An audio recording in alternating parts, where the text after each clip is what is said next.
All right, man, this is the introduction for episode 191 of Crow 777 Radio. This is going to be an interesting episode. I commiserated on whether or not to do it. I'm very interested in very old creation stories. I'm not content with the idea that human beings just magically appeared here one day.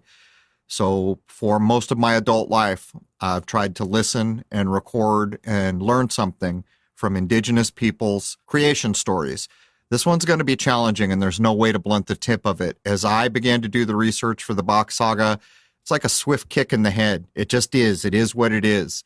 But as I began to realize just how much goat encoding there is everywhere, I decided I had to do it. From the president reading Pet Goat on that fateful day to an endless litany of examples I could give you. And I'll give you one here. There was a movie called Little Buddha, which paraphrased a very old Eastern parable. And this is how it goes. From the movie, Lama Norbu says, "Once upon a time in a village in ancient India, there was a little goat and a priest. The priest wanted to sacrifice the goat to the gods. He raised his arm to cut the goat's throat when suddenly the goat began to laugh. The priest stopped, amazed, and asked the goat, 'Why do you laugh? Don't you know I'm about to cut your throat?' 'Oh, yes,' said the goat. 'After 499 times of being reborn as a goat, I will be reborn as a human being.' Then the little goat began to cry. The high priest said, 'Why are you now crying, goat?' And the goat replied, 'For you, poor priest. 500 lives ago, I too was a high priest and sacrificed goats to the gods.' The priest dropped to his knees, saying, 'Forgive me. I beg forgiveness. From now on, I will be the guardian and protector of every goat in the land.'" I could go on with other parables that involve goats and the idea of being born or some weird connection to goats and human beings. But suffice it to say, I wanted to get this on the record. And by the way, I'll be following this episode before long. I've met a female indigenous person from Australia and hope to get some insider accounts of the dream time. So these are the things that I'm always been interested in. I hope people can listen to this with an open mind, because take my word for it, if you do not have an open mind, then you may not want to go through this episode. Let's jump in with Jason and Jim Chesney. Here we go. All right, man. Welcome to Crow 777 Radio. This is episode 191. Jason Lingren is with me, and we have a very interesting gentleman with us today. And actually, I didn't ask about the pronunciation of your name. I assume it's Jim Chesner. Welcome, Jason. And a fine good afternoon it is. Do we have anything to cover, or do we want to just blitzkrieg and max time here? There's only one thing I want to mention, and that's that we are contemplating doing other conferences like our New York one, and we would like to know what people's thoughts are. So another New York conference, Philadelphia, and or New Orleans are all the ones we are considering right now. So if folks want to give us a reckoning of which ones they would attend so we can look seriously at the how, what, when, where, and why, and how, that would be great. Well, my vote is New Orleans. We did NYC, and that is a rough city to get around in. All right. Welcome, Jim. And please correct me. Did I get the pronunciation of your last name correct? Yes, you did. So everybody, this is Jim Chesner. He's associated with what's called the Bok Saga, B-O-C-K saga. The claim of the Bok Saga is it's the oldest saga in the world. And I'm going to preface this entire conversation. I saw a lot of attacks online trying to belittle the ideas that we're about to express. To me, that's always the first red flag when you go to Wikipedia and they try to make it seem like a game show. If Wikipedia is telling me something's a game show, I want to know more about it. As a matter of fact, the the Gerson method, which has been shown to cure cancers, is treated in the same manner. It's serious business being belittled. So I want to get all that out there. And also, the Bach saga is a heck of a thing. And for a lot of people, it may be a bridge too far. If you can set aside your preconceived ideas and dig in to a more naturalistic reckoning of what you're being presented with, maybe there's value there for you, maybe there's not. But anyhow, Jim, thank you so much for making time to do this with us. And I think we kind of agreed we'd start on races of human beings. Yeah, that sounds fine. We want to start there. I mean, it's very difficult in some ways to it's a long, long story, and it has a beginning and it has really not an end. But anyway, to take something out from this in the middle is a challenge. But yes, we can just cherry pick. Here's the thing, and I'll say one more thing before you get started, Jim. In the first hour, we run on YouTube. YouTube's all about censorship right now. In a normal, probably Western idea, as you pointed out earlier, we'd be speaking about bloodlines. In the Bach saga, these are going to be called sperm lines. Just that one thing alone is enough to get us censored for simply saying the word sperm. I'm not even kidding. So this first hour, we're very limited in what we can do. But when we get to the second hour, sky's the limit. Free speech rules because we're on my website then, and I don't censor people. So I apologize for forcing you out of a sane way of addressing this, but we've got to do what we've got to do to offer this information to as many people as we can. That sounds fine for me. Yeah, I understand the situation today in this YouTube and all this. All right, where would you like to start? I think if by the way, I did read the primer to the Bach saga over the last few days. I have about 25 hours of research in. So I'm still a bit of a young man wearing diapers. And as far as all this information is concerned, still trying to make heads or tails of it, still trying to hold down my Western taught methods and not be offended by any of it, which I've pretty much mastered. But if I'm not mistaken, there are 13 original races. Is that correct, or did I mess that up? Yes. There's 13 races still in existence today on the planet. So why don't we start there? Go ahead. It's all you. Yes, there's 13 pure unmixed races that have been in existence for. I'll put this time down to a time that people can start to get it without going into how old it really is. But I'll say that these races are more than tens of thousands of years old. And if we start, there's 10 tropical races, which are people with skin of color, brown hair, and brown eyes. And there's 3 what we would call arctical races, which are people with white skin, light hair, and blue or green eyes. So I'll start off with the 10 tropical races, according to the Bach saga. And maybe I'll start here where I'm at in Hawaii. We have these people called the Polynesian. And the Polynesian consists of all these islands in the Pacific, Rarotonga, Easter Island, Samoa, Tahiti, the Marshall Islands, all these islands, Hawaii. This is one ancient, pure race of people, the Polynesian. They didn't come from America. They didn't come from China. They're their own race of people. And so the Polynesian, we'll say, is number 1. The second one is the Aborigine of Australia. He's his own race. He didn't come from Africa. He has his own outlook. He has his own culture, his own music, his own chants, his own language. So he is one pure race of people, these Aborigines of Australia. They don't look anything like the Polynesians whatsoever. If we go up from Australia, we'll come to our third race, which is what we call the Hindus today, or India. And they're from the Hindustan. They're their own pure race of people. Before the Hindustan, the Hindu people were Afghanistan, Pakistan, Rajasthan, Hindustan, Nepal, Sri Lanka, Burma, Thailand, Laos, Cambodia, all the way down to Malaysia and to Bali. This was all part of the old Hindu empire from a long time ago. So we have Polynesian, Aborigine from Australia, the Hindus. We go above the Hindus, we come to what we call the Asian or the Chinese.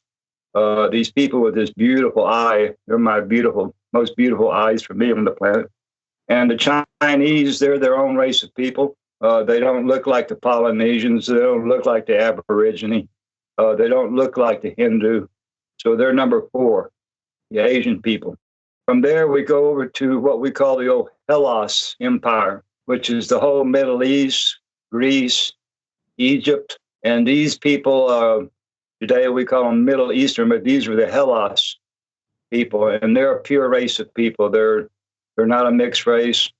They have their own outlook, their own culture, language, everything. So we have Polynesian, Aborigine, Hindu, Chinese, the Hellas people.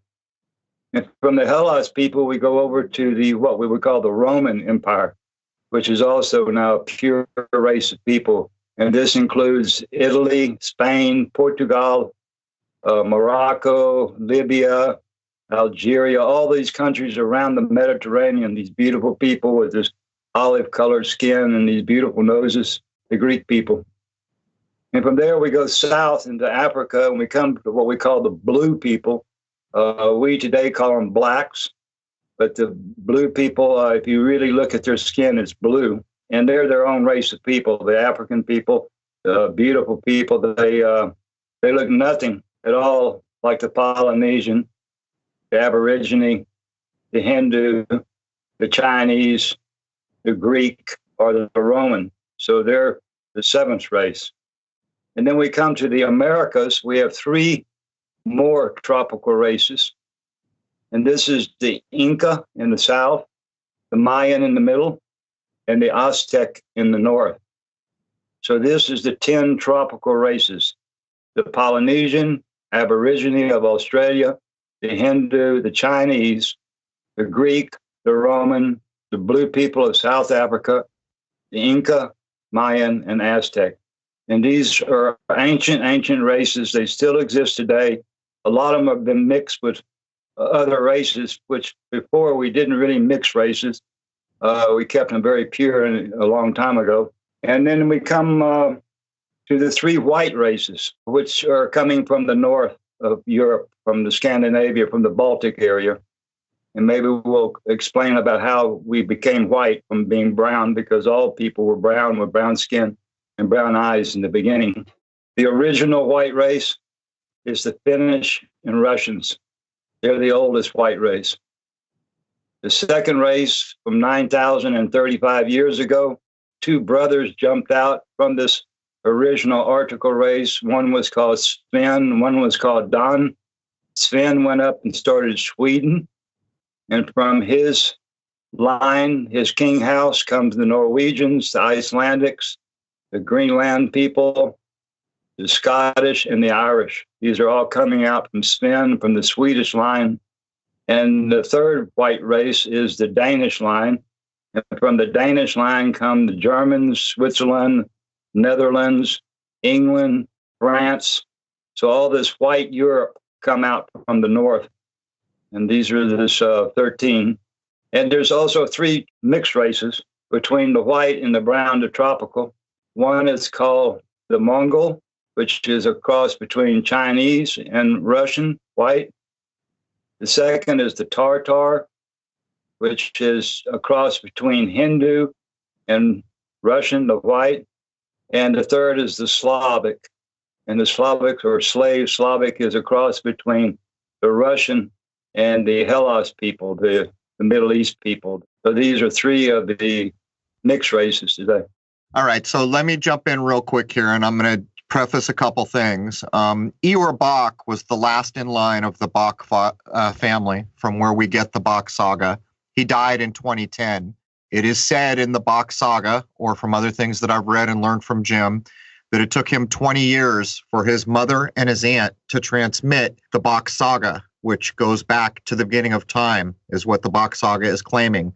This saga is probably going to be too much for a lot of people who are particularly religious or any tradition that they hold on to dearly. But nonetheless, everyone who listens to this show, I am very into origin stories. I am very into getting things on the record as much as we can in this age of censorship.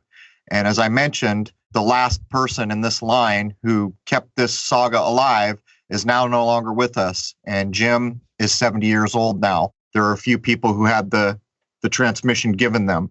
So there's a little bit of the backstory. So Jim, where does it make sense to go to now that we've outlined 10 tropical peoples and 3 non-tropical people and 3 mixed races? Did I get that right? Yes. Where would you like to head from here?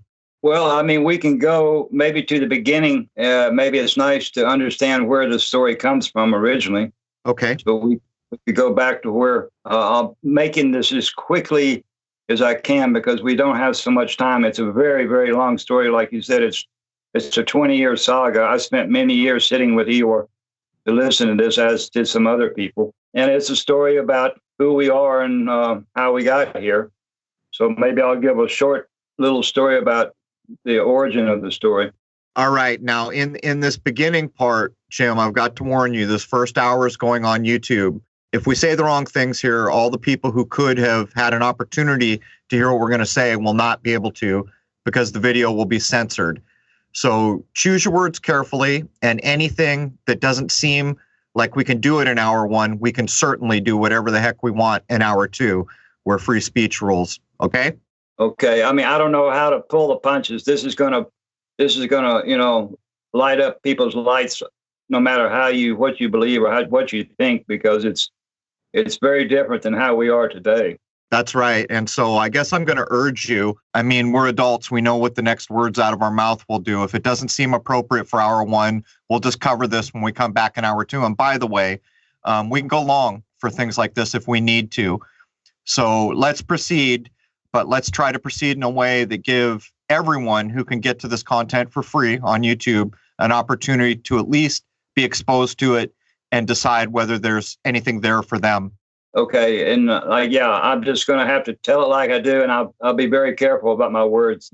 I don't want to upset the norm, Well, the saga is going to upset a lot of people, but I'm beyond caring about this. These are old oral traditions. They need to be put on the record regardless of what anyone thinks. So go ahead. Yeah. We'll go to this earth. I'm going to just say one thing about the universe. We say in the saga, the universe had no beginning. It will have no ending. It's always been. It will always be. The light has been forever, and the light will be forevermore. It doesn't need a creator or a creation to exist. So we put it like that. We say there's one sun, there's one moon, there's one planet, and there's millions and millions of stars. So I'm not going to go into that, but anyway, that's the pretense of what this saga explains about the cosmology of the universe. It says that there was 2 suns originally. The sun that we look at, which is the creator of life. Everything on this planet could not exist without the sun. The sun without its heat and its light. The oceans would freeze, would be 400 degrees below zero in total darkness. And what could live? So we put the sun as the creator of life. It says that the earth was like an egg. It was a hot ball of what we in English call magma. In the root language, we call magma. And it was like one hot ball of magma, surrounded by one sack of water with one shell called atmosphere. So we were created just like an egg, the yellow in the middle, the water around it, and the shell. It said that one day this magma exploded and it blew out, and it blew something called granite, because all the original rock on the planet is called granite. And this earth exploded. And as it exploded, this magma blew out and created the continents as they are today. They weren't all pushed on one side and slowly moved away, as they say today. Where Australia is has always been Australia, where the Americas have always been. So we say that as this explosion happened, this magma exploded out and caused the rock to form, and the water bubble around this whole thing exploded at the time of this explosion, and it popped, and it rushed in and filled into the spaces between the continents, between the granite. The Big Bang was this earth. It wasn't the universe. It was this. And in the very beginning, there was just rock and water, and the very first sound was the wind. And from the sunlight coming through the water, a one-cell organism called algae. In root language, we call it algae, but algae, all giving. So the first life on this planet was created from the light of the sun and the water in a one-cell green organism. It said that this one-cell green plant started to go through evolution, and it became different green plants in the water. And one day the green plant decided to come onto the land, and it came onto the land, and the land started to become green. And now it was time for the animal to come. And from this plant life came one animal called the eel, which we see in the ocean, in the rivers. And from an eel came an eel, over many, many millions of years. And slowly, the eel evolved into one frog. And now this frog, one day he's coming onto the ground, and over millions and millions of years, he slowly evolves to one monkey, or what we would call one ape. In the root language, this story is told in three languages, what we call the root language, the Van language in English. And in the root language, he is called Appa. In the Van language, he's called Apina. And in the English, we call him ape. So the Appa, our first papa was the Appa. So this story says that we come from the ape.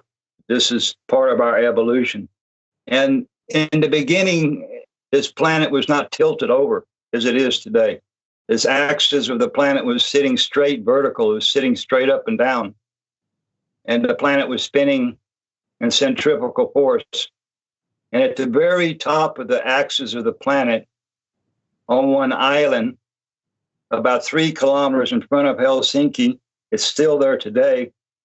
In the middle of this island is one hole in the granite. And this hole, in the mythology name, is called Valhalla. And in the English, it's called heaven. And this hole in the very top of the axis of the planet, we can call this axis, we can call it an axis, we can call it a pole, North Pole, South Pole, we can call it a lance, like a pole. So this axis has many names, but we call it one E, because E is like the letter I.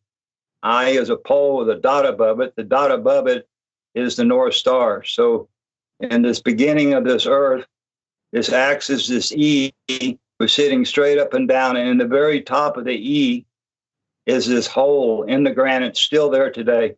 And this is the hole, and the axis of the E. And this is where the word holy comes from. So the land around this hole is called the Holy Land. So we say that this ring land, it was a ring land at the top of the earth, is the Holy Land. And this Holy Land had many names to it. It had Midgard, Asgard, Ashel, but it was also called Hell. But Hell wasn't negative like the church calls it. Hell was just the North Pole in the beginning of the earth. And on this island we call Udensö, and Uden for us is the sun. There was a one-time happening. In the nature, animals do not crossbreed. The tuna fish makes more tuna fish, the squirrel makes more squirrel. But in this situation, the sun, Uden, decided to create something very special for this earth, for this planet, because it had already created a paradise of plants and animals, and now it wanted to create something that could appreciate this incredible thing that the sun had created. So it decided to create man. And this one-time happening happened on this island millions of years ago. And there was one ape, one appa, one monkey, and there was one nanny goat, one female goat. The story is called the Bok Saga. Bok is the big male goat. In English, it became Buck, but Bok. And this appa, this ape, had something called Pili, which is his breeding decoration. Every man has one Pili. And this nanny goat had something called one Pilu. And Pilu is the woman's breeding apparatus down below. And in this monkey, in this appa, in this ape, he did not have what we call, I must say the word, I can't say any other word, but the seed or the sperm. The animals they have something called embla. They do not have sperma or sperm as the human being does. So the monkey or the ape, he put his pili into the nanny goat's pilu, and he put the embla inside, and out came the first two people. P is a circle, and pole is the pole, the P pole. P is this ring of land, hell at the top. The pole is the axle that came to the top of hell. And the people come from the people. And this first man and this first boy and this first girl born, first masculine, first feminine, they got the name Frey and Freya. They're the Adam and Eve for the pagan world from before. And Frey was the first god. It's where the word Godfrey comes from, the Godfrey, the Good Frey, for Good Friday comes from. And Freya, she was the first goddess, or the first, what we would call Gud and Gudina. These are the words in the root language for God and goddess. And these two children, they dee the milk from this female goat, their mother, and they start to grow up in this ringland at the top of the earth. Now, when this planet was sitting straight up and down, it wasn't tilted over. The sun made a ring on the horizon in a circle around and around at the North Pole and the South Pole. If you left from the North Pole and you came towards the equator, you get longer and longer nights. But at both poles, it was 24-hour sun. So these two children were born in the middle of a ringland, and the whole planet was tropical, banana, papaya, coconut. The ice came much later. I'm almost at the end of this, Crow. Okay, take your time. It's important to get this on the record, regardless of what people might think. I can already hear heads exploding, but that's okay. People will grow up. Go ahead. Okay, so we're sitting there with Frey and Freya, born in this hole in the top of the E. They're born in the holy, and they drink the milk from this female goat, and they start to grow up. At the age of 7, and this is the critical part, at the age of 7, the sun is going to give to these first two people a very special gift. In this Frey, in his, I'll use the word penis, in his sac below his penis, he gets something called sperma, what we call sperm, they call sperma. S in our sound system means the sun. Per means the father. We're all sons and daughters of Per. We're Per sons and Per daughters. And ma means the earth. It comes from the word magma. We say magma, M-A-G, M-A-G-M-A. The G or the gay in the middle means the groon or the ground. And then if you pull the G down, you have mama and the ground in the middle. So the ground is made from magma, and it's our mama. So the word sperma, S, son, Per, father, and ma is the mother. And ma was the Freya. So the son gives to the father and the mother into the seed 29 sounds, which is the origin of our first language. They say in the beginning there was a word, but before the word was the sounds that make the word. And so we're going to give the sounds where our words come from. And these 29 sounds, they go like this. E is at 12 o'clock. They go in a ring, 23 sounds in a ring, and the other 6 sounds outside the ring.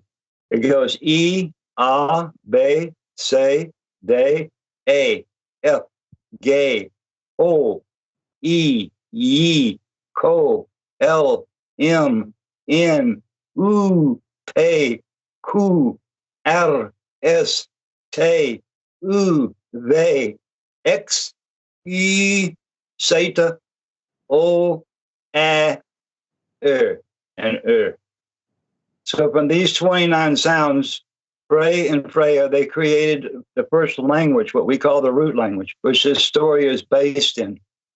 And in this 29 sounds, they created this first language. And they started with their sexual organs. They named every part of that, then the arms, the legs, the head. So they named the body first, and then they went out to name the nature. So the whole sound system comes out from the body. There was 4 things that the sun gave the human being that didn't give the nature. The first is linguistics, language. We can describe the nature. We can give the leaf, the size of the leaf, the color of the leaf, the form of the leaf, the kind of tree that it's on. So we can describe the nature in a way that the animals can't do. So linguistics is a very big gift that the sun gave to the human. The second thing that the sun gave to us was fire. And fire was given to the first woman on the planet via one lightning bolt. So the fire was very important to these people because the fire, they can make tea. And tea is something that we've been drinking from the beginning of time. It's very important in the story. I won't go into it right this minute. So we were given linguistics, fire.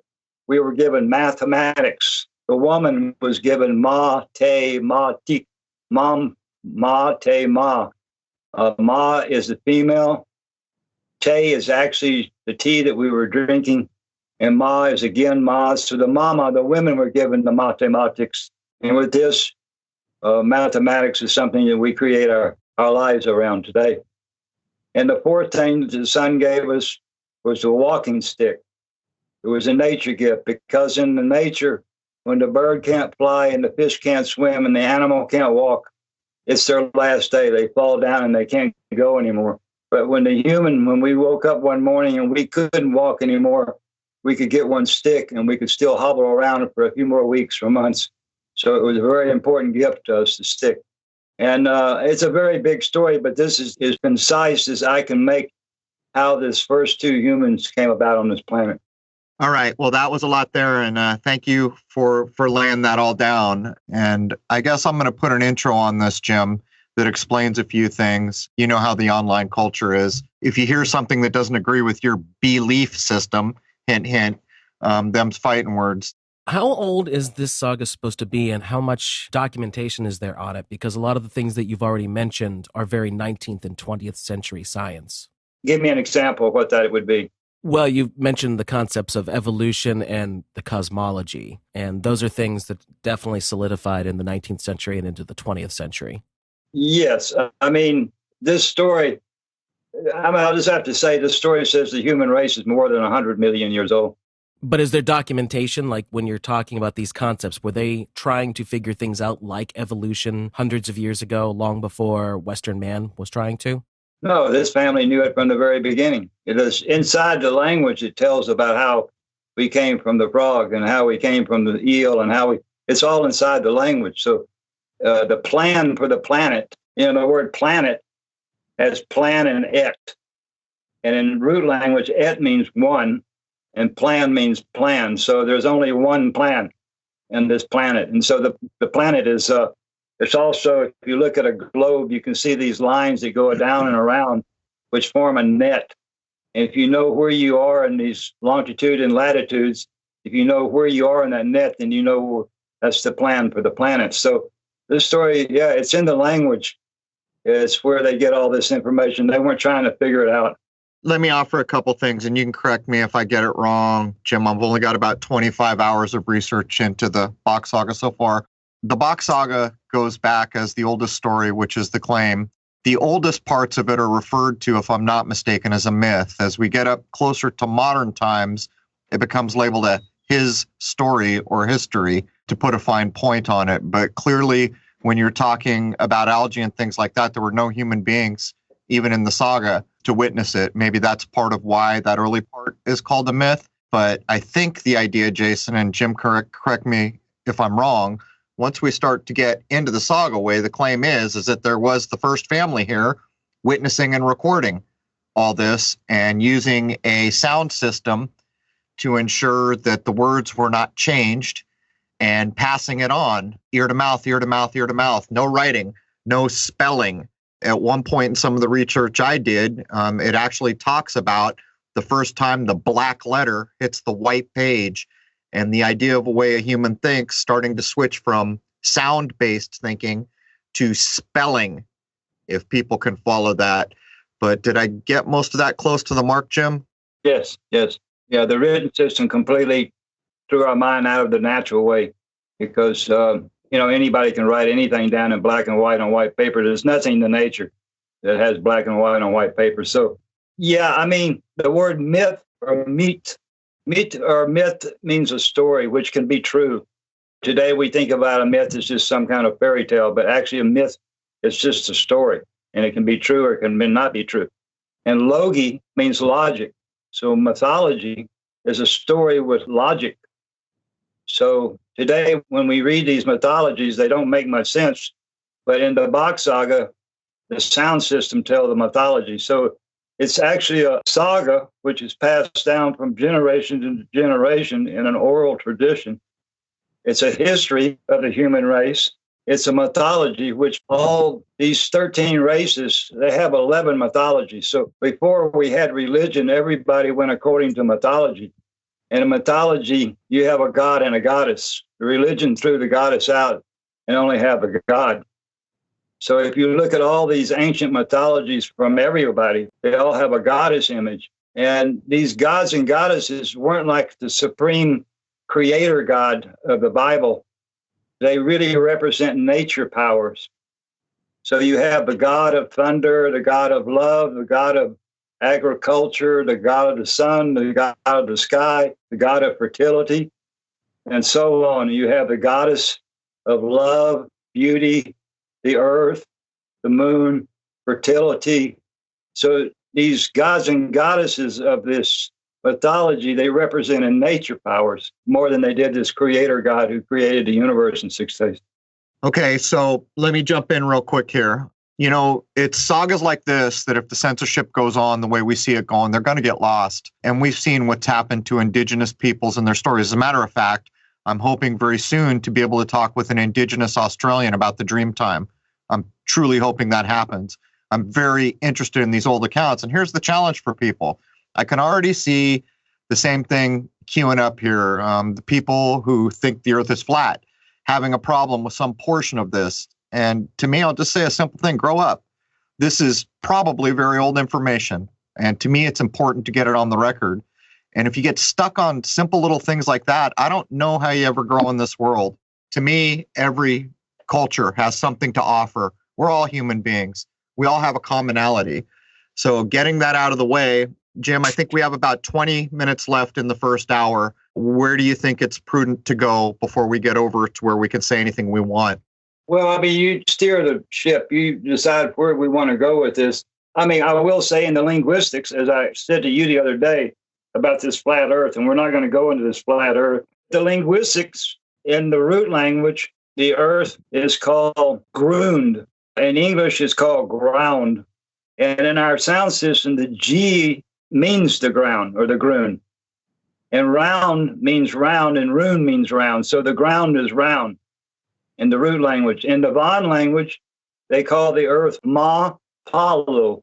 Ma means the earth, coming from the word magma. We standing on the Ma, the mother. And Palo means ball. So they call the earth the mother ball. And they have a word called atmosphere. Atmosphere. Sphere is a ball. So according to linguistics, we live on a ball, not a flat earth. But we'll just let that slide like this. The linguistics say we're not living on a flat earth. All right, let's go into the linguistics a little bit. In my short 20 or 25 hours of looking into these ideas, if I'm not mistaken, a language that currently exists called Swedish Finnish or a cross between the two would be parallel to what you're calling root language. And the Van or Van, it's actually spelled V-A-N, Van, but I think it's pronounced Van because you corrected me. That would be equal to Finnish language right now. Is that correct? Correct, yes. And then from these two languages comes a third language. The English language does not come from Greek. It does not come from Latin. It doesn't come from German. The English language comes almost straight out of the root language. If you take a Swedish dictionary, you can see hundreds of words of English inside the Swedish language. The Swedish language is very, very close to the root language. It was brought over to Sweden from this family called Asa or Bach 9,035 years ago. They kept pretty much the same meaning. So if you take a Swedish dictionary, you can almost get the exact meaning. Sounds changed a little bit, but not so much. So the Swedish is not the original. The Swedish comes from Finland originally, actually, as we say. But the English language, it's a combination of these two. So that's why we go with these three different languages. I saw a very interesting thing where the saga actually breaks down where all the languages we have, where they either come from Root or Von, or what their origin is. And if I understood this correctly, one way to know is simply using the numeral system. If you count 10, 11, 12, if I'm not mistaken, that makes the language related to Root. But if you count 10, 10 plus 1, 10 plus 2, you would be in the Von or the Van language. Is that correct? Yes, yeah. There are two number systems, the 12 system and the 10 system. So the whole tropical planet today is based on the 10 system. Uno, dos, tres, cuatro, cinco, seis, ocho, nueve, diez, once, doce, trece. So if you go into Hindu, you go into these, they'll switch over at 11. Whereas these European languages, most of them switch over at 11, 12, 13, 14, 15. They switch over at 13. The reason I'm bringing these ideas up, and we can't go further down the road on what I'm about to say. We'll just keep going with where you were. Think of My Pet Goat. Think of an infamous day in history. Okay, think of these things. But to get back to the point, that is one of the ways that it's identified that English would have come from Root language in this saga, and something like Italian would have come from the Von. But Jim, let's take a minute to maybe better express, while we're in hour one here, what it means to be a person probably many thousands and thousands and thousands of years ago, according to the saga. What group of human beings would be speaking Root language, and what groups of people would be speaking Von language? How did all that come to be? If you look at let's say you take a world map, and you can see that it's written in English. They have all these Chinese cities, all these mountain ranges in China, all these rivers in South America, the mountains. If you look at all these different languages on the planet, they can all be written in English because English has 28 of the 29 sounds. So all these languages, they all come from these 29 sounds. Now, some of them have been written languages, and they put very funny combination sounds, which puts a lot in the throat, in the nose. Some languages aren't nice to hear just because of rough sounds and stuff. But if you look into all languages, you can bring me any person from any Red Indian tribe, any African tribe, China, and if they give me their language, I can show them that all the sounds in their alphabet, in their language, are one of these 29 sounds. So for a frame of reference, would it be that the earliest people who ended up being the highest up in the hierarchy of people who were going to populate the world, and I'm just using the word people, I'm sorry, it's the way I speak. I should be saying human being. I will say human being. So the earliest human beings which had the Root language ended up being things like Allfather, what we might call a king or queen today, but there was a caste system, and the caste system was designed to populate the world. And so as you got away from what you described as Odenma, where the pole was, where Valhalla, what we would call heaven, is, as you got away from that ring, there were castes that were one step down the rung. And those people would have spoke what's called the Von or Van language. Is all that correct? Yes. At one time, there came a time when this Von language was divided into 10 different Von languages. But in the beginning, yes, the whole planet spoke one language in the beginning. So just using common deduction, if people who exist today, human beings, I got to lose that word someday, if human beings that exist today in places like Sweden or Finland, speaking either the Sweden-Finland cross language, which is a little of both, or just Finnish, these people could really have a direct link to the original ideas in the Bach Saga, right? Yes, I mean, it'll actually be up to them actually to decipher this whole thing in the future, because they have these languages, their mother languages. For us that are outside, I don't speak either one of them. I studied both of these languages for the last 30 years. So I can take these words in pieces and show what they mean inside the language. There's actually meanings inside the languages that we can't see if you don't understand how to look for them. But these people that speak the Von and that speak this Root, they have a huge advantage over anyone else for understanding this story. Yes, for sure. So To put a fine point on it, Eeyore Bach, who is claimed to be the last human being in the Bach family line, the last person who got the 20-year transmission of this saga, passed away in 2010. There are a group of human beings, you being one of them, who got the transmission. I actually bought the kind of primer, very brief introduction on Amazon and burned through it in a couple days. But I got to ask, are there any living human beings in the world who have the complete transmission? I mean, you've told me that you may not be with us much longer. So I'm wondering, is this going to get transmitted any further? Well, I mean, the basic saga is down, and, I can make a mistake. I usually try to correct them. If anybody watches my videos, I've usually put things a slip of the tongue. I have made some mistakes. They're not major mistakes. There are other people who know exactly what I know, even more than what I know, but they don't really tell the story. I just happen to be the storyteller in this way. But there's other people who can take this on from where I am for sure. I mean, I'm not the most smartest person in the saga. And like I said, when you go into the root language, basically, or the bond language, it's a very descriptive explanation of everything that the human being needs to know about how we can live as one family on this planet and no war. For us, war in ancient times was a children-making system. It had nothing to do with killing people, like we have the word infantry. And we all had family trees before, and your whole family belonged to your tree, and you were making infants or babies for your tree. So that was the infantry before. So this war today is something completely new on the planet where we kill people and leave them laying around in the field. This is very, very strange in the saga. We didn't have anything like this before.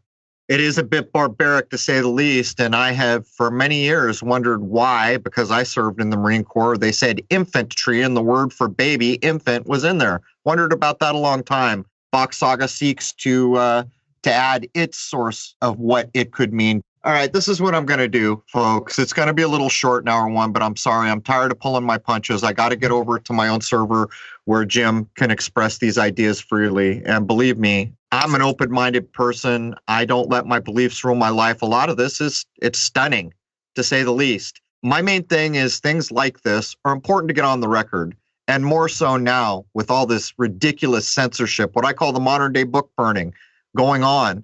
Are we going to reach a point where all this old indigenous information or sagas that were handed down ear to mouth are nearly non-existent? I hope not. But I think it's important to get them on the record. So I'm going to cut hour one here. It is a couple minutes early. And we're going to come back at crow777radio.com for hour two, where we can speak freely. But there's one thing that I'll leave with the hour one folks that really started to grab a hold of me. People are aware of what the Catholic Church did to indigenous populations all over the world. Most people are very aware of it. In 1051, it's claimed that 30,000 mercenaries came in, and the place described where Valhalla or heaven or the pole of the world was destroyed.